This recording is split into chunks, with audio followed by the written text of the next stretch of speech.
Welcome back. This is part 2 of how to build an M14 video.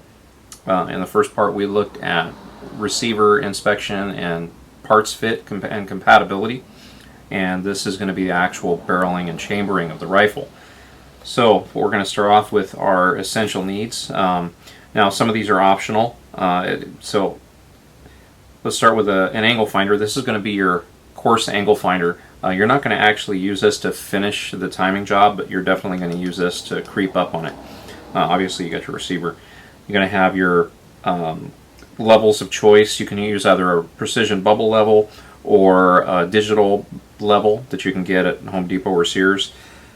If you don't have these bubble levels or you don't want to use them, you can use parallel bars, either a ruler, a couple of rulers, or some precision straight edges. Now, I'm not going to be using them, but just I'll show some illustrations. But the longer the bars that you have, the better. It's going to give you a better indication of how precise you can get your front sight in alignment or timed with the rear sight. Okay. Obviously, we're going to have the a pull-through chamber reamer handle, your pull-through chamber reamer, 5/32 punch, headspace gauge sets, a split 308 case with the hammer spring. Or you can use the bolt lapping tool that's sold at Brownells or Midway. I can't remember who has it, but it's basically a T-handle with a spring and a plunger, and it threads into your receiver, and it presses on your bolt, and you can lap it that way. But I'm just going to use my barrel and this method. You're going to need a Sharpie to check your bolt lapping. Obviously, your bolt. Some coarse and some fine lapping compound, the flash suppressor you intend to use on your build, some cutting oil or a tap oil. You're going to get various opinions on what you should use. I'll let you decide. This is optional as well. This is Loctite C5A copper-based anti-seize. It's high temperature. It's good to about, I think, 12 or 1600 degrees. 1800 degrees Fahrenheit is what this is good to. And I'll explain when to use this if you want to use it. You're going to need a nice action wrench. So this is my action wrench. A forum member named PFC Thomas from the M14 forum had these custom made and did a group buy just recently. This is about 9 pounds of steel. I weighed it on my postage scale. Very, very robust. This should last a lifetime. And here out of the camera range, you're going to have your, these are your barrel timing gauges. I'll show you how to use that. You're going to need a good barrel vise. This is a homemade one that I made out of scrap metal from various places and had a machinist help me out. You're going to need your Castle nut pliers. You're going to need either a chamber mop or a bore brush with a cleaning patch around it. A clean brush. You're going to need a bore brush, something that's going to be clean and gentle on your chamber, because you're going to have to use that to clean out your chamber and check your headspace. And you're going to need a flashlight. Another optional tool is a block of aluminum or a block of steel with approximately a 1-inch hole cut in it, maybe just a little bit undersized would be fine. And I'll show you what to do with this. You can use this to lap the shoulder of your barrel if it's too tight. Or if it hand times too early. Before you go any further, sometimes it might be a good idea to install your bolt stop right now, because it's a little easier to do it before the rifle's built than after you have the barrel on it. I think it just gives you a little more freedom to get it done the right way. Need some tape, a small roll pin punch, 0.050 inch Allen key, a roll pin, the spring, and the bolt stop. Now, if this is a brand new roll pin, you might want to try to compress the pin. If you're using a used roll pin, it's already somewhat compressed and it'll probably come in a little easier. Now, it's very, very important that you don't break the ears on the receiver. You have to be very, very, very careful, because it can happen. People have done it and they've ruined their receivers by improperly installing these. And I've never done this myself, but I'm going to give it a shot. And a set of channel locks is also a good idea too. What we're going to do first is we're just going to squeeze this roll pin, and we're just going to try to compress it a little bit and get it kind of pre-rolled.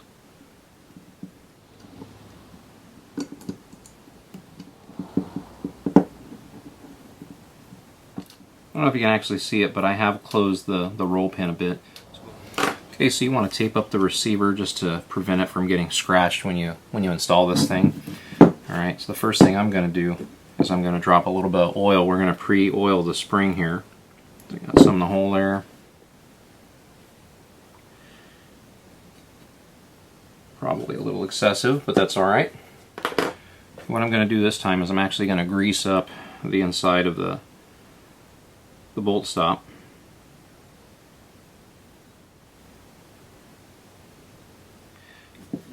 I'll go ahead and shoot some grease in the holes.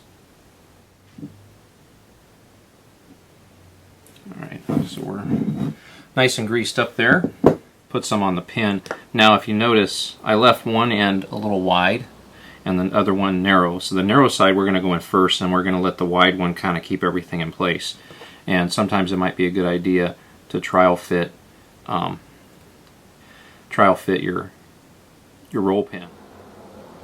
Okay. So, you get your bolt stop, and you're gonna get it all lined up with the spring. Okay. And I'm gonna get this little 50 thousandths Allen wrench. Okay.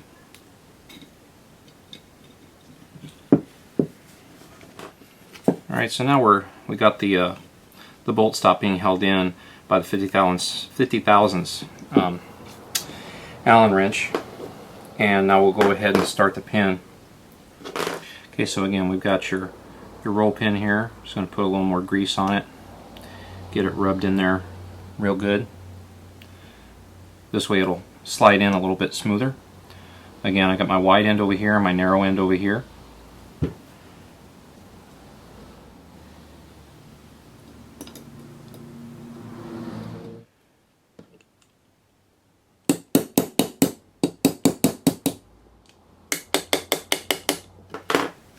Got it started. I went ahead and put some more tape on there because it looks like there's always the potential there to gouge up your receiver.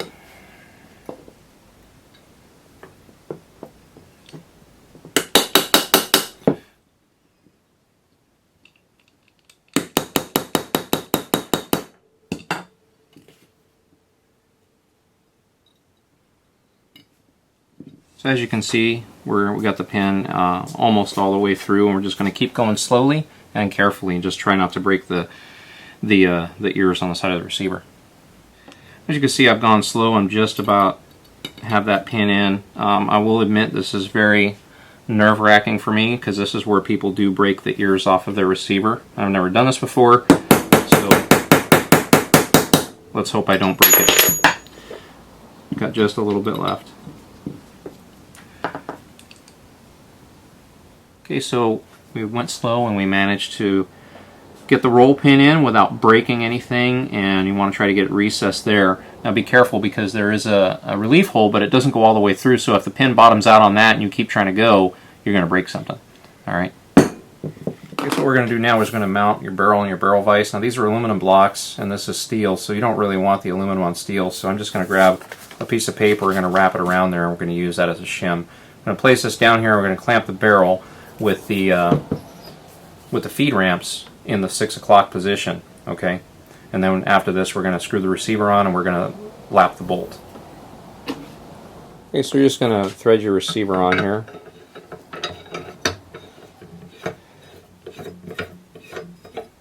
Just hand tight, okay? And all we're going to do is lap the bolt at this time.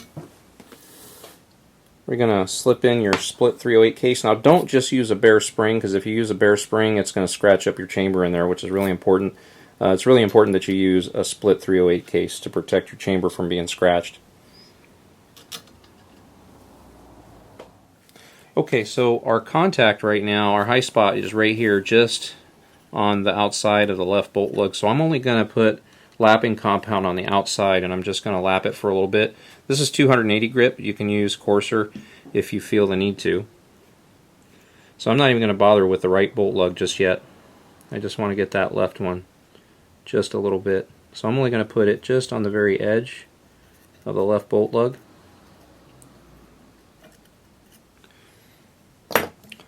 Now I'm going to get my punch, Okay, so we're going to go ahead and get your bolt in, push forward, okay, and now we're going to ease off pressure a little bit, and you're just going to rotate just a little bit, just enough to get that lapping compound worked. You don't want to do full rotations. Okay, so I've given this quite a few strokes on the lapping compound. Now I'm going to take it out and I'm going to clean it off, and I'm going to use my flashlight to check and see if I have any contact on the right side, because the lapping compound will keep it set back a little bit. Alright, so I still have just a little bit of a high spot here on my left lug, so I'm going to continue lapping until I can't see any light creeping through either lugs, or until I see that the right side starts contacting, and then I'll work on it. Okay, so I'm still lapping, and I'm just barely rotating the bolt, just a couple of degrees. Okay, now what you'll see is the lapping compound will start to break down. So what you want to do is you want to push forward and just kind of relieve pressure once in a while on the contact surfaces. And what that'll do is that'll allow the broken down lapping compound to displace, and fresh lapping compound to make its way into the groove.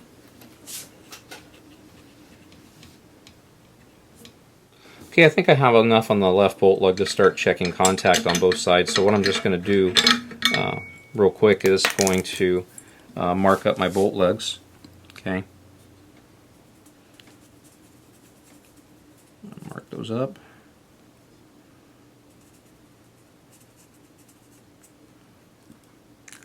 And I'm going to check for contact. Okay, I think I have enough on the left bolt lug to start checking contact on both sides. So what I'm just going to do real quick is going to mark up my bolt lugs. Okay, mark those up.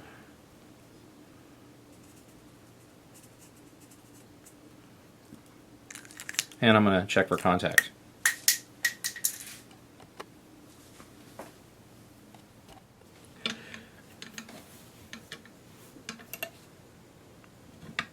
Remember, push all the way forward, rotate, and then let off pressure. And just like we were lapping, you literally only want to rotate it just a little bit to get an idea of the contact that you're going to have. And we can tell here we have just a little bit of contact on the inside of the right side, and just a little bit on the outside of the left side. But it's getting closer, so I think it's about time to start lapping both sides. So we'll go ahead and start putting some lapping compound on both sides.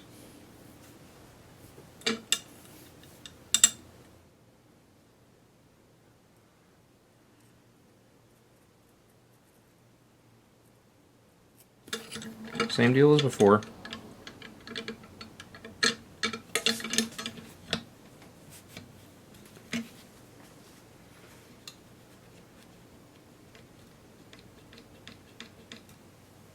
Alright, so so far, I've been lapping for like an hour and a half, just going really slow. I recommend starting with like about 160 grit. I was starting with 280, and it's just taken me forever, but I seem to have good enough contact. I've got about 70 or 80% on one side and maybe about 60% on the other side of contact, and I think that's good. So I'm just going to finish up right now with some this is a 600 grit, and so I'm just going to finish up with this and just clean it up and then move on to the next step. Alright, so I went ahead and I colored up the bolt lugs with a magic marker, and so I'm just giving it a couple of strokes, and then we're going to check bolt lug contact. Shove all the way forward, rotate, let off. Alright, so as you can see here, I've got a pretty good amount of contact on the right side. I've probably got like 80 or 90% or there on that side, and maybe about 60 or 70% here on the left side. So it's good enough. I'm going to go ahead and start timing the barrel. Alright, so something you can also do is you can put some really fine, maybe 600 grit lapping compound on the threads, just to make sure that your barrel threads and your receiver threads are going to end up really nice and clean, with no burrs or high spots that are going to throw off your timing. So go ahead and throw some lapping compound on there, and clean up the threads. So I'm just going to put some here around the barrel threads, but be very, very careful not to get any in the chamber or anything like that. And you're only going to go so far as to, you're not going to screw the chamber, you're not going to screw the receiver in all the way to the shoulder. You don't want to do that. You want to stop just shy of the shoulder.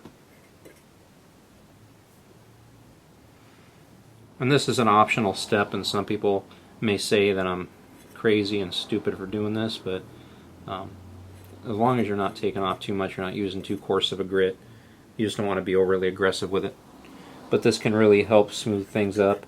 This one already does fit really, really well, but I'm just kind of cleaning it up anyway.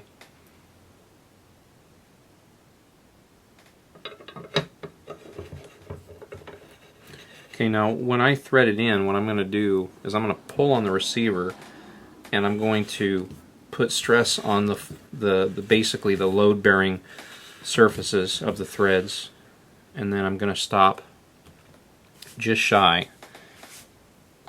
And I'm having a hard time getting the angle with the camera, but what I'm doing, I'm stopping just short of the just sort of the shoulder contacting the face of the receiver. Okay, so I'm pulling on the receiver and I'm just going to work it back and forth. And back it off a little bit, get some of the stuff spread out there, go back in.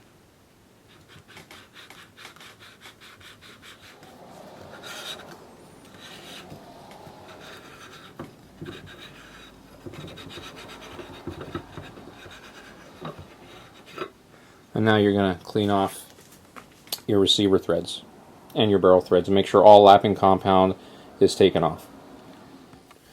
Alright, so what I'm basically doing here is just getting some alcohol and cleaning off all the threads. So just make sure you have all the lapping compound out of here. And so you want real clean threads before you actually start cranking your barrel on. Alright, what I went ahead and did is I put on some Loctite C5A anti-seize lubricant. And the reason why is because my barrel time's in at about 18 degrees before top dead center. And anything above 15 degrees, I'd say, from what I've been told, is anything from 18 to 20 degrees, or sorry, anything from 15 to 20 degrees is okay to torque on. But if you're going to go above 15 degrees, to go ahead and put some anti-seize lubricant on it. Plus, it'll really help you when you try to get your receiver centered. Okay, so again, we went ahead and cleaned off our threads. We've lapped the threads. Everything should be nice and smooth. And we're just going to go ahead and thread your receiver on.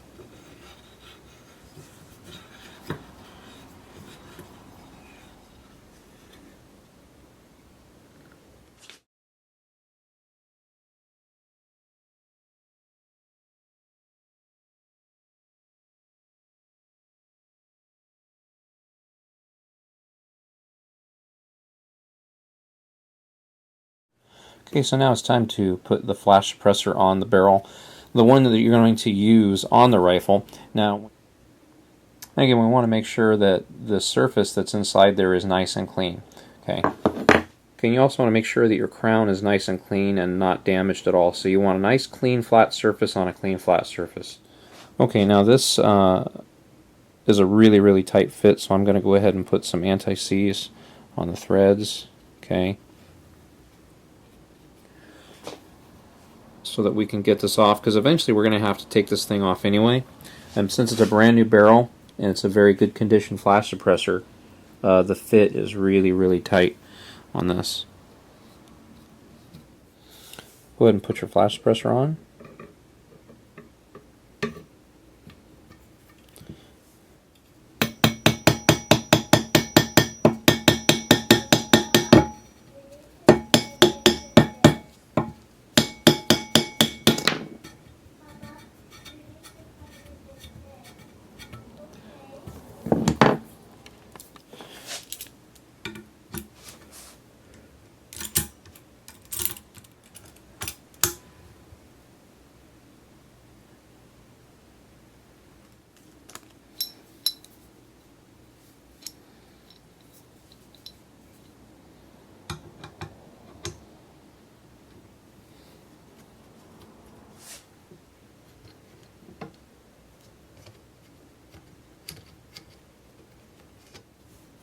You just want to finger tighten it, okay, to make sure that it's on straight. Now for the rear sight one, I'm going to put the timing gauge in the rear sight pocket. Okay, so what I do is I just kind of pinch down on this bottom bar, okay, and you pinch it by hand so the bar is nice and flat, and you only want to tighten this up until it just contacts. You don't, if you tighten it too much, then you can actually bring this out of alignment and you won't get a very accurate reading. Okay, so just finger tight, okay, and this bar should be flush against the bottom of the receiver, and it shouldn't be stressed or arched. Okay, so right here we've got a Precision Starrett bubble level. Okay, this one costs about $100, and the thing about doing bubble level, so I've got the barrel in the vise now, and I actually use the 2 screws alternating pressure to get the front sight perfectly level. Okay, now when you use a bubble level, you want to do 2 things. Check to make sure it's consistent. So if you look at right here, it's perfect between the 2 red lines. Now if you want to, you got to get it and flip it over. Okay, and the thing about using bubble level is sometimes the fluid in there isn't exactly, it's not really water, so sometimes it may take a while to settle, but you're going to see that even though it was level on one side, I've flipped it around and now it's kind of at an up angle. It says that this side's high. So even though I had it level over here, okay, this one shows it level, like perfect, and it's taken a while for the bubble to shift over, right? So if you're going to use this level on the front and the back, make sure that it goes on the same way on the back that it does on the front. Don't grab it from this side and then when you put it on the back, flip it around, because guess what? You're not going to be level. Actually, look at that. This time. And be consistent too. Yeah, so this one still says it's just a tad high, but it's not too bad. I think each one of these, I can't remember exactly what the division is. But anyway, if you try to center it up perfectly, you want to make sure that you do it the same way in the front and the back. So for when I do this one, it's going to be, see, and if you give it a minute, you'll see that bubble right now. It's saying it's just a little bit high on this side, but if I give it some time to settle in, it actually settles perfectly in the middle. Okay, sometimes it can take a few seconds for the bubble to settle, so make sure you give it time. Don't rush it. Okay. So this one shows level, and I got this other. This is another level, and it seems to be, it seems to jive fairly well with it as, Alright, so now it's time to install your action wrench. And it's also a good idea if you put some tape or something around there to protect the finish.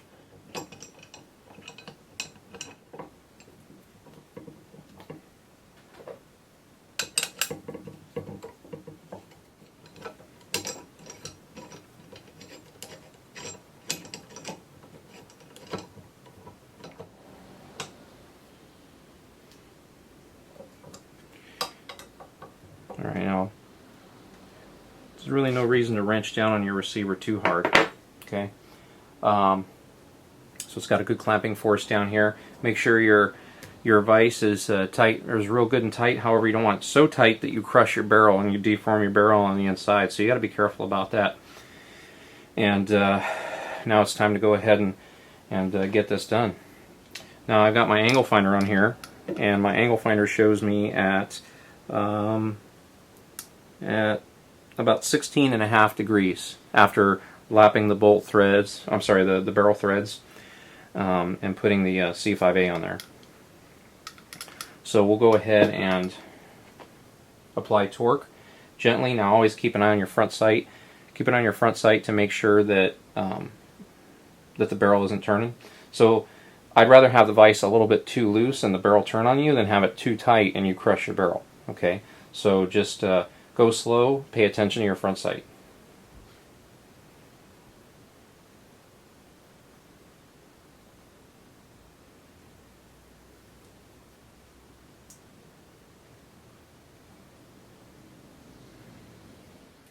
Alright, so my barrel actually did slide around in the vise, so I did have to tighten it down just a little bit and re-level my front sight.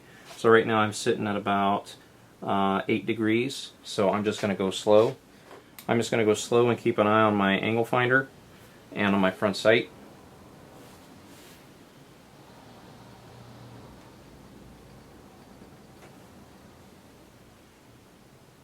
So I'm sitting about 6 degrees. Front sight's not really moved.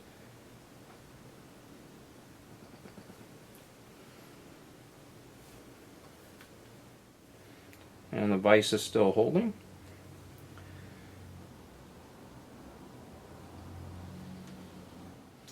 Alright, so again, what you can do, okay, is you can get a rubber mallet once you start getting close, and you can just tap on it until you and kind of creep up on the 0 degree. Well, what I'm also going to show you right now is the parallel bar method. So what you're going to do is you're going to get a ruler or a scale. You're going to put it in the rear sight slots here, okay, and just gently tighten down the thumb screws. And the front sight has a matching slot with matching screws as well. So you can see the idea is to look at the two bars and see, and basically you're going to continue to tweak on your wrench until the bars agree with each other. Okay.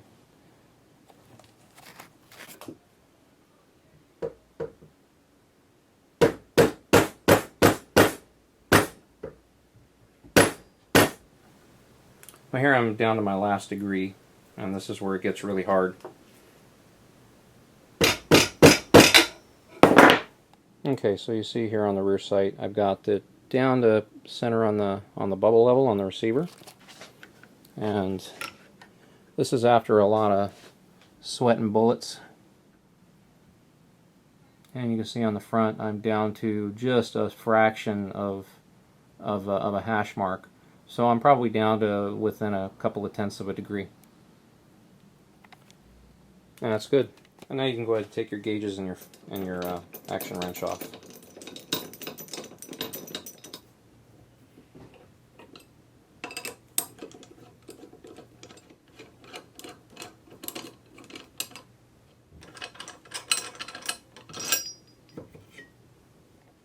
As you can see, receiver's okay. Feed ramps are right at 6 o'clock, and so this thing I think is pretty much ready to go. It's ready for chamber reaming. Okay, so I've been reaming for off and on for a couple of days now. Now, what I want to do is point out a situation where when I first started reaming, I only had shavings building up on one flute of my reamer, and it was right here at the shoulder. The entire length of the reamer, I had no other shavings. So if you have a condition like that, stop and don't use the reamer anymore. Inspect it or send it off to have it checked out, because something's wrong. Now, I found a high spot that was about 2 thousandths high on one flute only of the reamer, and that high spot was causing only that spot to cut. Okay.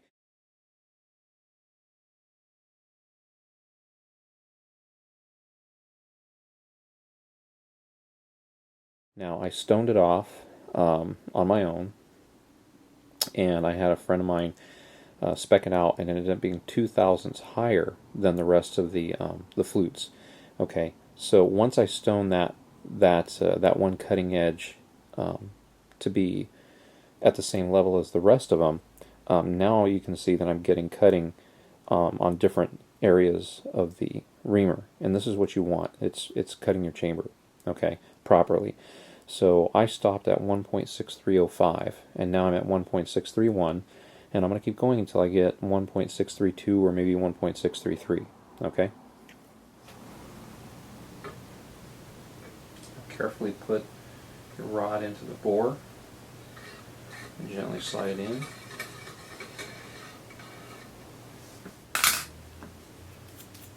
Make sure you clean your shavings out of your reamer real good. Make sure you put your bushing back on there, and also make sure that when you put your pilot bushing on there that you inspect it and make sure that there's no chips on the bushing, and also inspect your bolt face to make sure there's no chips there either, because what that can do is push your reamer farther into the chamber than you think it's going, and then you end up cutting deeper than you think you are, and you overshoot your headspace. Alright, one of the things you'll notice about this reamer here at the base where my thumb is, there's going to be a couple of flutes that are machined to take a 3/8 wrench. Okay, and you're going to put your wrench on the reamer just like that, and that's how you hold it tight when you tighten your rod.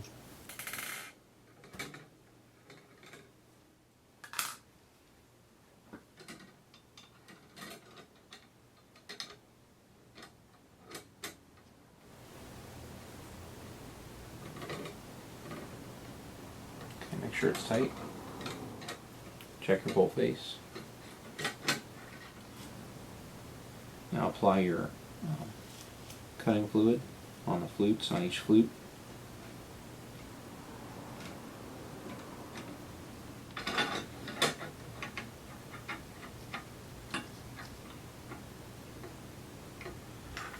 And you're just going to put gentle thumb pressure down on your reamer. And maybe give it about a turn. One turn might be about a 1/1000th of an inch. Now unlock your bolt, continue turning, but now push back into, or push the reamer back out of the chamber. And I could feel it cutting, and it wasn't cutting a whole lot, but it was cutting.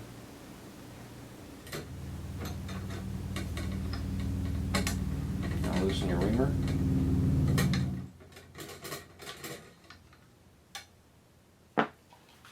Strip out your chamber.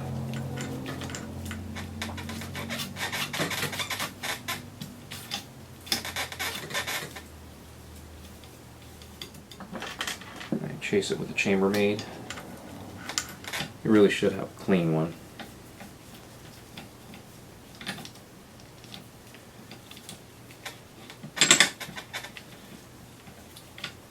Now, since my chambermaid was a little dirty, I like to follow it up with an Otis. Don't forget to take the rod out of your barrel.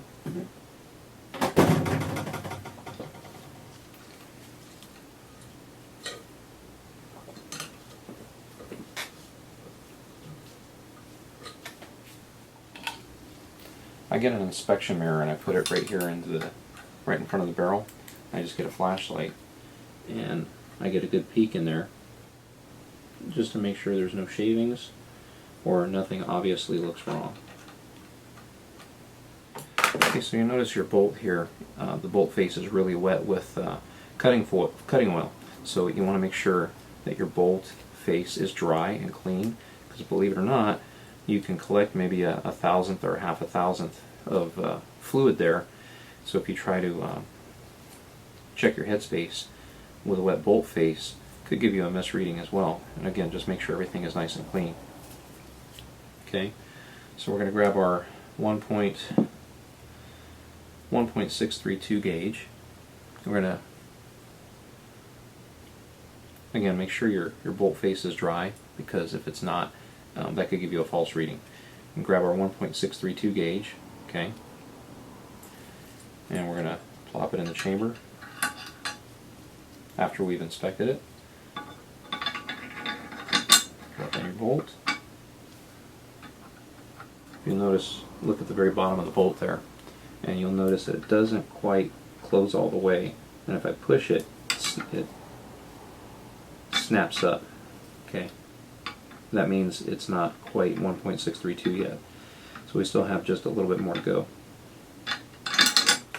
Alright, so I just reamed the chamber again, and right now I've got a 1.633 headspace gauge in there. I'm going to run the bolt forward. Okay. You're going to notice that the bolt doesn't quite close all the way on the 1.633. Okay, I can force it closed a little bit, but you notice it'll snap up. Okay, so that means it's not quite 1.633, it's probably 1.632.5. Okay, so then over here we've got a 1.632, and you'll notice that this one does fully close on 1.632. So it tells me my chamber is about 1.632.5. So between 632 and 633. Now for me, I'm going to stop there, see how the rifle shoots. the other thing that I like to do is, once you have your target headspace, is try a couple of factory ammo rounds. This is just a straight up XM80 ball, brand new Federal Lake City. You want factory ammo, okay, or you test your hand loads too.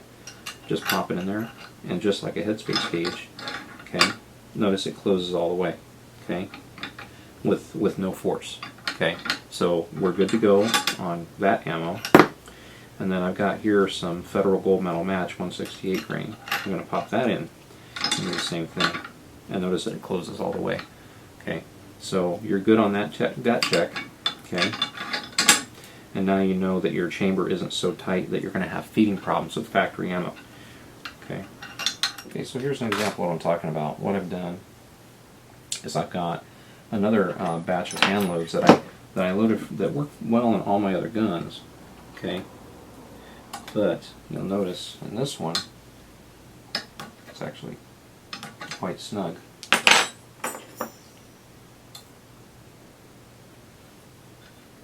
Okay, I can't even get this out of the chamber with finger pressure. You can tell right there it stops, and my bolt won't even close. I have to kind of force it, so right there it's not even closing all the way, like not even halfway. So that tells me that I've got to change my sizing die to accommodate this chamber, and that my rounds must have really been oversized than what I thought they were. So before you start blaming the chambering, check your ammo, check it with factory ammo, and make sure you're good to go. And pretty much that's it. You're done with your rifle build. From here, it's just putting your gun back together, and you're done. Okay, so now that you have your fresh build done, one of the things you want to do is take advantage of the fact that you haven't got one round down this barrel yet, and you want to get an initial throat erosion and muzzle wear reading. So right now, this is a Battle Arms Development T1 tool, and it's configured for the throat erosion. So on your throat erosion, this particular barrel, brand new unfired, measures about a -1 or so. This would be, this bottom line here is a 0, the tick mark that intersects the 1 is 1, and then there's probably, this mark is 0, this mark is 1, 2, 3, 4, 5. Okay, so mine reads a -1. That's very important. It's very important that you use the same throat erosion and muzzle wear gauges to check your rifle later. If you use somebody else's, you're going to get different readings. Now don't worry, this isn't rust. This is actually C5A copper anti-seize. So no, it's not a rusty new barrel. So you got your throat erosion here, or your muzzle wear, and right now it's gauging right at 0. So the line intersects where the 0 is, and that's my initial muzzle wear. Now that you have these numbers, you can track your round count and your throat erosion and muzzle wear, and see when you need a new barrel.